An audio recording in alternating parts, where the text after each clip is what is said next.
Alright, so I'm gonna do this a little bit differently than normal. Normally I do one video with the patch notes and a new character, but I'm gonna split it up this time because there's a lot to go over in the patch notes video, and I don't want one big video. So first we're gonna go over the new damage character coming in OB54, Lian, Scion of House Aico. At least that's how I think you say it. A-I-C-O.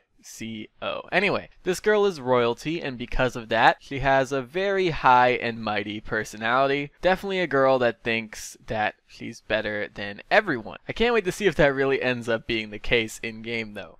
So at a glance you can tell that she fits in with a lot of the other Paladins girls really well. Definitely has something they're known for. I mean, Overwatch has all the butts, so Paladins has to have something too, right?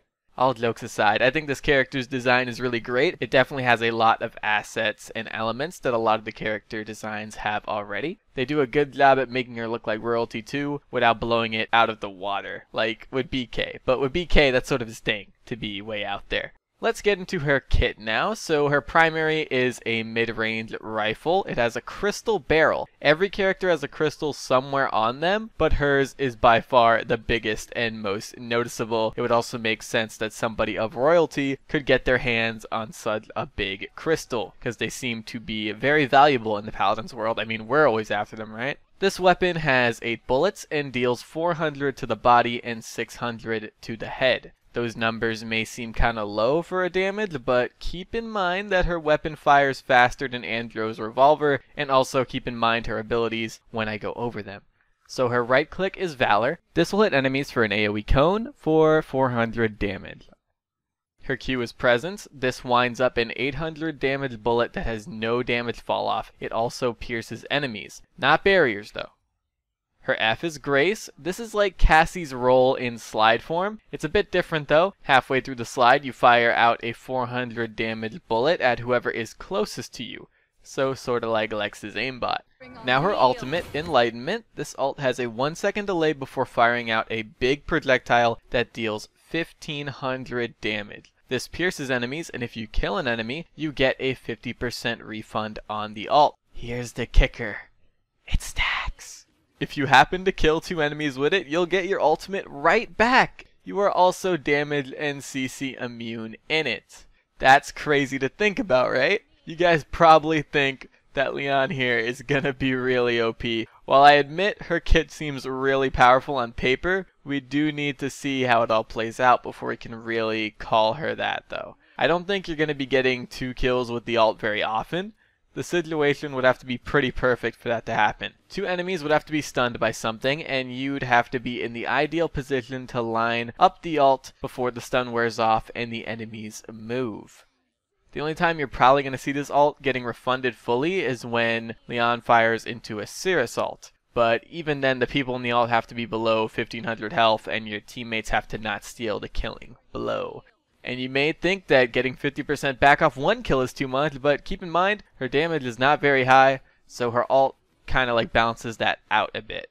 Lian on paper most definitely seems really good, but we really need to take everything into account here. I cannot tell you how many times I've seen something said it's going to be OP and it turns out being balanced or even bad. The only thing that really worries me about her is the aimbot in her slide. Now 400 on 1 target might not seem like that much, but let me go over to legendaries. Alacrity, I think I said that right, I may have not. If I did say it wrong, I'm sorry. This one will make your slide hit all the enemies in front of you. That's possibly 400 damage on every member of the enemy team. You can also build the slide to have a very low cooldown. Lex has taught us that aimbot, no matter how it's implemented, can feel really bad for the person getting aimbotted.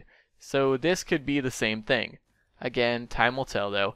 As for the other legendaries, Eminence makes Presence deal up to 50% more damage past 100 feet, so you can deal up to 1200 damage. This ability definitely takes a lot of skill, and hitting it from that far away takes even more skill, so I say this legendary is pretty well balanced.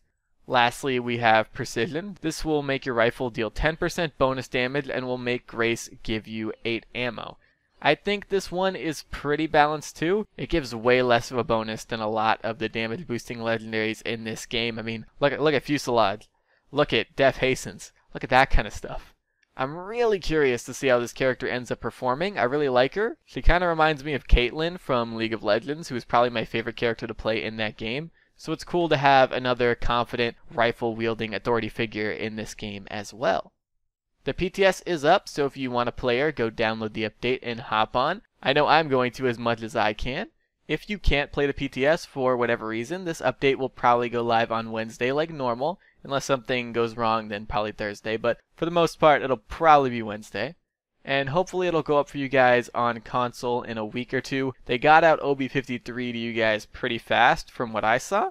So hopefully that happens for this update as well. Before I go, I do want to ask you guys what you think about her. Do you love her? Scared that she's gonna run rampant until the next update? Let me know in the comments below. And that's pretty much it, guys. I want to thank you all for watching. I very much appreciate it. And I'm gonna see you guys later. Bye!